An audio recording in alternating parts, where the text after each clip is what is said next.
কখনো কখনো কেউ আমাদের ছোট বলে, আমাদের বিষয়ে নীচ মন্তব্য করে। আমাদের তা ভালো লাগে না,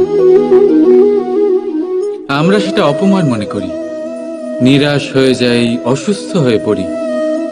কিন্তু এর কোনো প্রয়োজন নেই।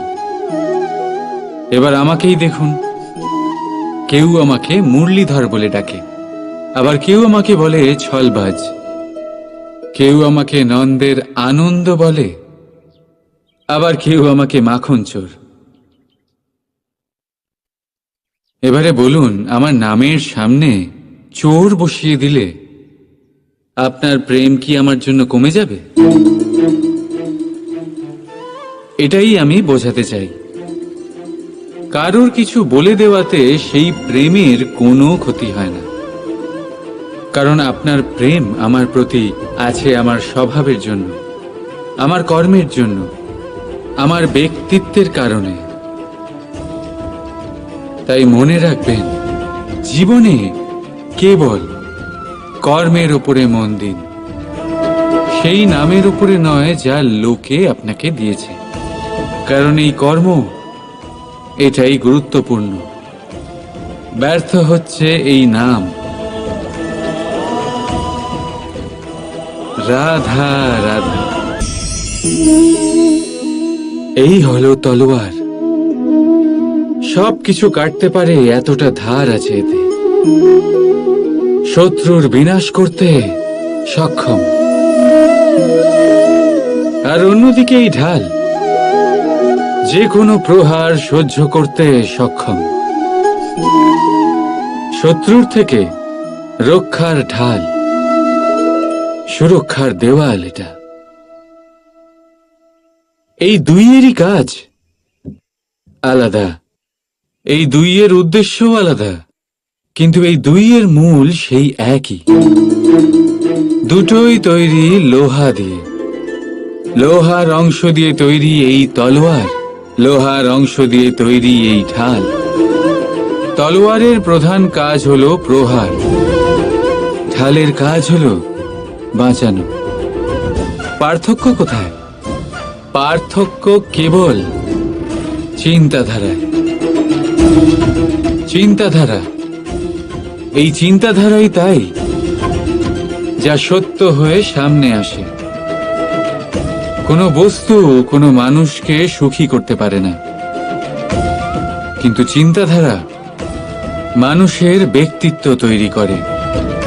হয় আপনি এই বস্তুর ব্যবহার এই সংসারকে নাশ করার জন্য করুন, আর নয় এই বস্তুর ব্যবহার আপনি উদ্ধার করার জন্য করুন। সিদ্ধান্ত আপনার। কিন্তু আমি এটা মনে করি, এটাই আমার ভাবনা, যে আসুন না এই চিন্তাধারাকে আমরা প্রেমের সাথে মিলিয়ে দিই। আসুন না এই চিন্তাধারায় প্রেমকে যুক্ত করি। দেখবেন হয়তো এই প্রেমই সত্য হয়ে আপনার সামনে উদয় হবে। রাধা রাধা। এই জলধারা দেখছেন আপনি?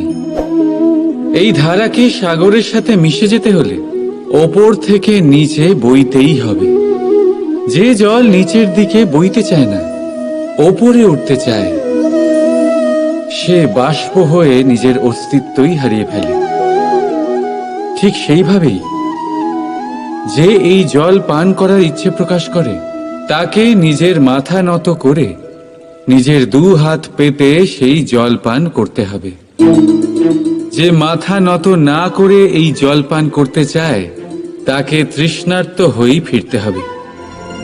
এবার এই ভুল করেন সেই সব মানুষ যারা প্রেম পাওয়ার মনে ইচ্ছে রাখেন, সেসব মানুষ যারা প্রেম পেতে তো চান, কিন্তু প্রেমের সম্মুখে মাথা নত করতে চান না। এই সম্ভব নয়। যদি আপনি সত্যি প্রেম পেতে চান, তাহলে তার সম্মুখে নত হতে হবে, সম্পূর্ণভাবে সমর্পণ করতেই হবে, তবেই পাবেন এই প্রেম। তাই মনে রাখবেন, প্রেমের এই মিষ্টি জল পান করার জন্য আপনাকে এই জল শ্রদ্ধা আর স্নেহের সাথে পান করতে হবে। রাধা রাধা। কাল কথায় আছে, কালের থেকে বড় কিছুই হয় না। যে কেউ এই সংসারে আসে তাকে কালের গ্রাসে পড়তেই হয়। কাঙালেরও অন্ত হয়, আবার রাজারও অন্ত হয়। আমাদের মৃত্যুশয্যা থেকে রক্ষা করে যে চিকিৎসা, তাও একদিন না একদিন বিফলে চলে যায়। কাল সবাইকে মাটিতে মিশিয়ে দেয়। এই কাল কখনো ভেবেছেন এমন কি কিছু আছে যা কালের থেকেও বড়? এমন কি কিছু আছে যাকে কালের অন্ধকারও গ্রাস করতে পারে না? আছে, আর তা হলো প্রেম। আমাদের অন্ত হয়ে গেলেও প্রেমের এই ভাবের কখনো অন্ত হয় না, জীবিত থাকে। প্রেমের কাহিনীরও অন্ত হয় না, জীবিত থাকে। এই প্রেম প্রেরণা হয়ে কালের থেকে বড় হয়ে জীবিত থাকে। তাই যদি আপনি কালে না হারাতে চান, তাহলে সবাইকে ভালোবাসুন। এই প্রেমের বন্ধনে বাঁধলে এই জীবন মৃত্যুর বন্ধন থেকে মুক্তি পাবে। রাধা রাধা। যে সেই বৃক্ষের কতটা খেয়াল রাখা হয়েছে। কর্মের ফল অবশ্যই পাবেন, কিন্তু কর্ম অনর্গল করে যেতে হবে। সাফল্য আপনি অবশ্যই পাবেন, কর্ম অনর্গল করে যেতে হবে। একটা শুভ কর্ম করে কিচ্ছু হবে না। কর্ম নিরন্তর করে যান, পরিশ্রম নিরন্তর করে যান, দেখবেন সাফল্য নিজেই আপনার কাছে আসবে। রাধা রাধা।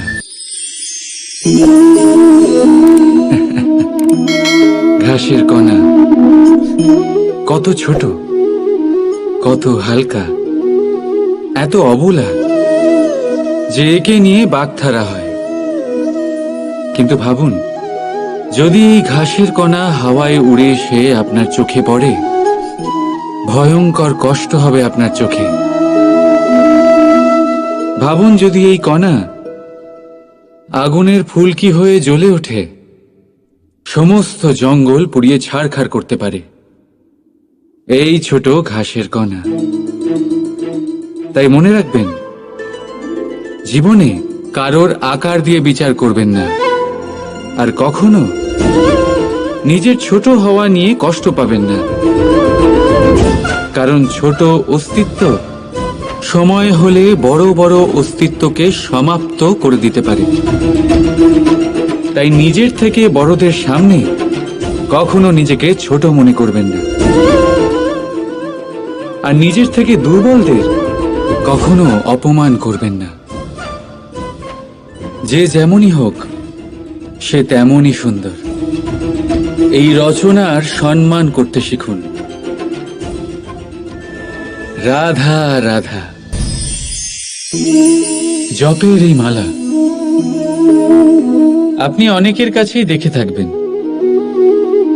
তারা মালা জপ করে যান, ঈশ্বরকে স্মরণ করতেই থাকেন, আর প্রতিটা জপ করা পুঁতির সাথে একটা পুণ্য অর্জন করেন। কিন্তু এটাই কি সবার সাথে হয়? না। আপনি এটাও নিশ্চয়ই দেখেছেন, অনেক মানুষ বহু বছর এই মালা জপ করে যান, কিন্তু তাও কিছুই হয় না। সেই ক্রোধ, সেই অহংকার, সেই লোভ, সেই বাধা সব একই রকম থাকে। তার মানে সমস্ত পরিশ্রম ব্যর্থ। কখনো ভেবে দেখেছেন এমন কেন হয়? এই জন্যই হয় কারণ মালার পুঁতিগুলো জপতে জপতে অনেক মানুষ একটা জিনিস জপ করতে ভুলে যান, মনের জপমালা। সেই জন্য পরের বার এই মালা জপ করার আগে সর্বপ্রথম মন থেকে জপ করতে শিখুন। মনের মধ্যে যত মন্দ ভাব আছে তা ঝেড়ে ফেলে দিন। শেষ করে দিন সমস্ত দোষ। তবেই আসবে শান্তি, তবেই পাবেন সন্তুষ্টি, আর তবেই পাবেন প্রেম। রাধা রাধা। আসুন আজ আমরা কথা বলি এটার বিষয়। হিরে আমাদের জন্য অত্যন্ত মূল্যবান, অত্যন্ত প্রিয়, অত্যন্ত উজ্জ্বল। হীরের উজ্জ্বলতা সবাই চেনে, কিন্তু এই উজ্জ্বলতা আসে কোথা থেকে? অন্য কোনো হিরে দিয়ে এই হিরে পালিশ করা হয়, তবেই এটা সম্ভব হয়। কি ভালো ব্যাপার! নিজেই নিজেকে পালিশ করো আর নিজেকে আরো উজ্জ্বল করে তোলো। এবারে ভেবে দেখুন, কখনো কাদা দিয়ে কি কাদা পরিষ্কার করা সম্ভব? না, তার জন্য আপনার প্রয়োজন পড়বে পরিষ্কার জল। ঠিক সেইভাবেই শুভর দ্বারা শুভকে আরো অনেক শুভ করে তোলা যায়, কিন্তু মন্দ দিয়ে মন্দ শোধন করা যায় না। সবার আগে নিজের মন পরিষ্কার করুন, মনকে শুদ্ধ করুন, তারপর সেই দৃষ্টি দিয়ে এই সংসারকে দেখুন। এই সংসার আপনা থেকেই শুদ্ধ মনে হবে। যদি কারোর মধ্যে দোষ দেখেন, তাহলে শুভ কর্ম করে তার দোষ দূর করার চেষ্টা করুন, তাকে সাহায্য করুন। তার মধ্যে দোষ দেখে নিজের মনকে বিকারগ্রস্ত করবেন না, কারণ আপনি হিরে। অন্য কোনো হিরে পালিশ করতে সাহায্য করুন, ভালো লাগবে। রাধা রাধা।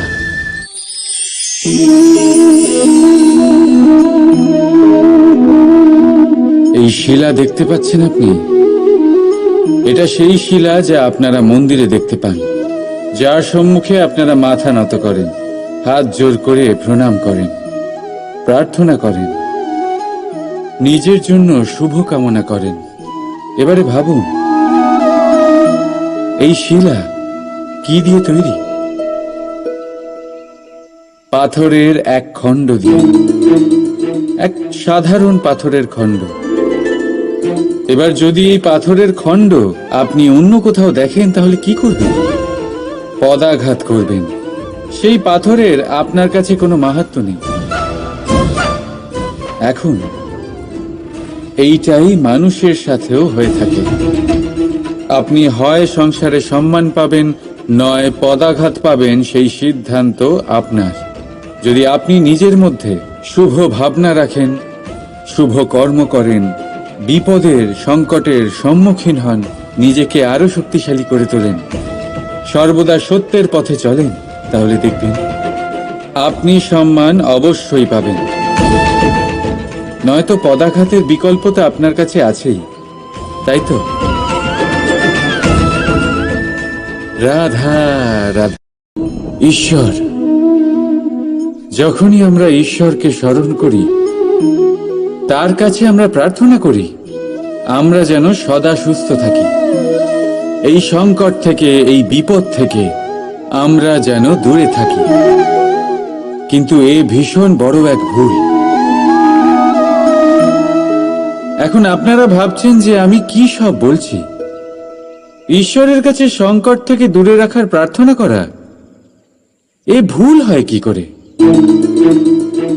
কারণ এই সংকট, এই বিপদ যার থেকে আমরা দূরে পালাই, যে সংকট কিছু মুহূর্তের জন্যই আসে আর তা চলে যাওয়ার পর আপনার আপনজন, আপনার শুভাকাঙ্ক্ষী, আপনার বন্ধুদের পরখ করতে শেখায়, আপনার ঘুমন্ত বোধগুলি জাগিয়ে তোলে, আপনাকে আরো শক্তিশালী করে তোলে। এই সংকট যার থেকে আমরা সকলে দূরে পালাই, যদি আমরা এই সংকটের সম্মুখীন হতে শিখে যাই, সেই অভিজ্ঞতার থেকে শিখি আত্মসাৎ করি, এই জীবন আরো বেশি আনন্দময় হয়ে উঠবে। তাই এরপরে যখনই ঈশ্বরকে স্মরণ করবেন, সংকট থেকে দূরে পালাবার নয়, সংকটের সম্মুখীন হওয়ার শক্তি চাইবেন। স্বপ্ন দেখুন আর নির্ভয়ে সেই দিকে এগিয়ে যান। স্বপ্ন নিশ্চয়ই সফল হবে। রাধা রাধা। কথায় আছে, যদি ভাগ্য সাথে না থাকে, যদি কপাল খারাপ হয়, তাহলে মিষ্টি নদীর জলও নোনা হয়ে যায়। এই কথাটা একদম ভুল। প্রতিটা বিষয়ে, প্রতিটা সমস্যার জন্য ভাগ্যকে দোষ দেওয়া অনুচিত। জীবনের সমস্ত দুর্ঘটনার কারণ ভাগ্য হতে পারে না। বহুবার কারণ হয় আমাদের অসাবধানতা। সাবধান থাকা অত্যন্ত জরুরি। আমরা আগামী সংকটের থেকে সাবধান থাকি না, নিজেকে তৈরি রাখি না।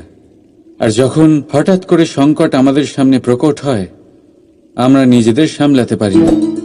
সেই পরিস্থিতির কাছে আমরা হেরে যাই। সাবধান থাকা অত্যন্ত জরুরি। যখন আপনি কোনো অজানা পথে বেরিয়ে পড়েন, তখন সবার আগে নিজের একটা পা তার নিচের ভূমিতে রাখেন, আর আরেক পা দিয়ে সামনের ভূমি আপনি পরখ করেন। এটাই বুদ্ধির লক্ষণ। সাবধানতার মানে হলো আগামী ভবিষ্যতের পূর্বাভাস করা। কারণ যাই করে নিন না কেন, আপনি ভবিষ্যৎ দেখতে পারবেন না। কিন্তু যদি আপনার ভবিষ্যতে সংকটই লেখা থাকে, তাহলে তা আসুক।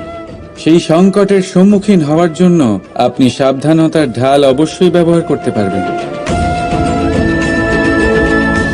রাধা রাধা। নমস্কার শ্রোতা বন্ধুরা, বং কোর্স ডায়েরি চ্যানেলে আপনাদের সকলকে স্বাগত জানাই। আজকের এই ভিডিওটি থেকে আপনি ভগবান শ্রীকৃষ্ণের মূল্যবান কিছু উপদেশ জানতে পারবেন। এই মূল্যবান উপদেশগুলি আপনি কাজে লাগিয়ে আপনার জীবনে সফলতা অর্জন করতে পারবেন। তাই আজকের এই ভিডিওটি অবশ্যই মনোযোগ সহকারে শেষ পর্যন্ত দেখবেন। আর এই ভিডিওটি দ্বারা আপনি যদি উপকৃত হন, তাহলে অবশ্যই একটি লাইক করবেন এবং প্রিয়জনদের সাথে শেয়ার করবেন, যাতে তারাও ভিডিওটি দেখে উপকৃত হয়। এবং আপনারা যারা এই চ্যানেলে নতুন, তারা অবশ্যই চ্যানেলটি সাবস্ক্রাইব করবেন এবং বেল বাটনে প্রেস করবেন এরকম আরো অনেক ভিডিওর নোটিফিকেশন পেতে। আর কমেন্টে লিখতে ভুলবেন না জয় শ্রীকৃষ্ণ। এবার আসুন ভিডিওটি শুরু করা যাক। অহংকার অস্তিত্ব হয় কি করে? এবারে একবার এই হাতটা দেখুন।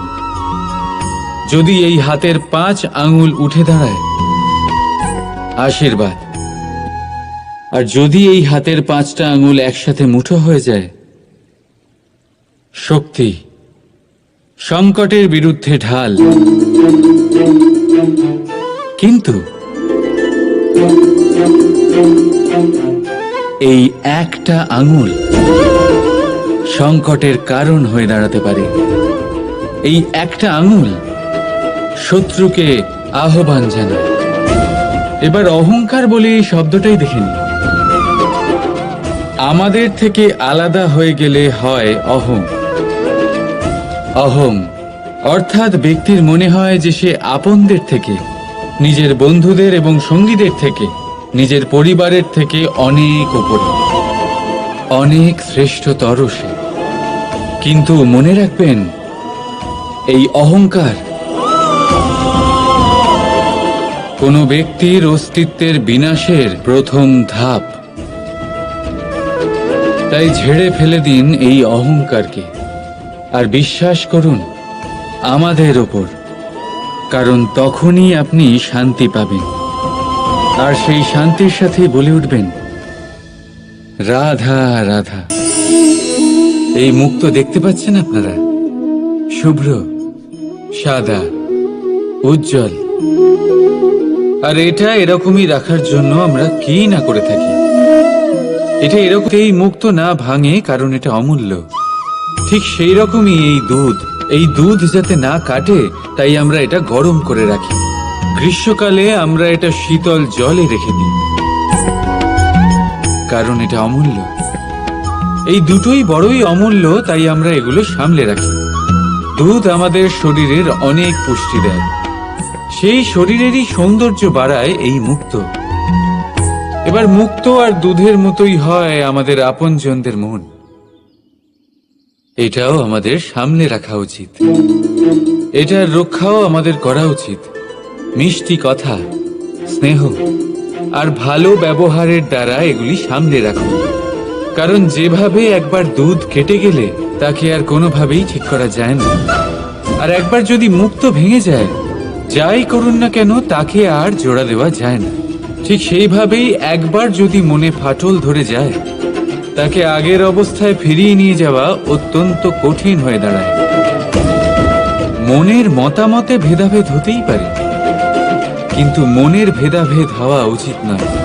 সেই জন্য একে অপরের মনকে সামলে রাখুন, কারণ তা অত্যন্ত অমূল্য। রাধা রাধা। রাধার এই হার হঠাৎ করে ছিঁড়ে গেল, সমস্ত মুক্ত পড়ে গেল। রাধা আমাকে বলল যে এই হার তার খুব প্রিয়, এই মুক্ত অমূল্য, তার জন্য বিশেষ। যখন রাধার জন্য বিশেষ, তখন আমি শুরু করে দিলাম এই হার ঠিক করতে। প্রথমে অনেক সময় লাগলো এই মুক্ত খুঁজতে গিয়ে, আর তারপর আরো সময় লেগে যাচ্ছে এই হারে এই মুক্ত পড়াতে গিয়ে। ঠিক আছে, এবারে আপনারা নিশ্চয়ই ভাবছেন এর জায়গায় আমি নতুন কোনো হার কেন নিয়ে এলাম, কিন্তু না, কোনো নতুন হার আমার রাধার গলায় দেখে আমার এত আনন্দ হবে না, যতটা সেই হার দেখে হবে যা রাধার প্রিয়, যা আমার রাধার জন্য অমূল্য। এই রকমই হয় আমাদের বন্ধু, আমাদের অমূল্য বন্ধু। তাই কোনো বিষয়ে যদি পরিস্থিতি খারাপ হয়ে যায়, কথা কাটাকাটি হয়, কোনো কারণে মতভেদ তৈরি হয়, তখন তাদের থেকে দূরে সরে যাওয়া একেবারেই উচিত নয়। বরং চেষ্টা করুন তাদের আবার প্রেমের বন্ধনে বেঁধে নিতে, নিজের কাছে রাখতে। কারণ এই বন্ধন, এই অমূল্য বন্ধু, এদের মাহাত্ম্য জীবনে অনেকটাই আলাদা। তাই আসুন আর ভালোবেসে বলুন, রাধা রাধা। আজ বড়ই কঠিন পরিস্থিতিতে ফেসে গেছি আমি। কখন থেকে এই দুধ মন্থন করেই কি সব অসম্ভব কাজ করার চেষ্টা করি আমি সবসময়। দেখুন, দুধ কেটে গেছে মানে তা দিয়ে আর মাখন হবে না। ঠিক, খুব ভালো কথা যে আপনারা এটা জানেন। এটাও জেনে নিন যে আমাদের সম্পর্ক ঠিক এরকমই হয়। যদি সম্পর্কে তিক্ততা চলে আসে, তাহলে যতই চেষ্টা করুন না কেন কোনো লাভ হবে না। যদি আপনি আপনার সম্পর্কে সুখের মিষ্টি মাখন খেতে চান,